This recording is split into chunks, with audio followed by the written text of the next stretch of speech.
বুনু দাঁড়া দাঁড়া, কি স্নান করাবো ওকে আমি? যাই বলো, ও জল পড়বেই নিচে। দাঁড়া একটু শান্ত।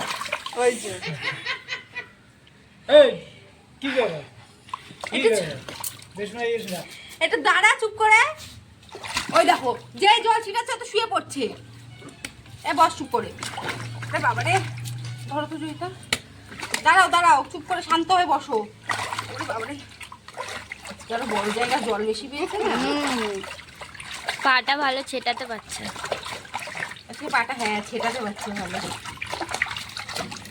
বুনু কি যে নাম করছো? বলো বাচ্চা। তোমার ওই ছোটটা খুলতে হচ্ছে না, তুমি বেলা 12টা বাজে। আমার ঠান্ডা লাগে।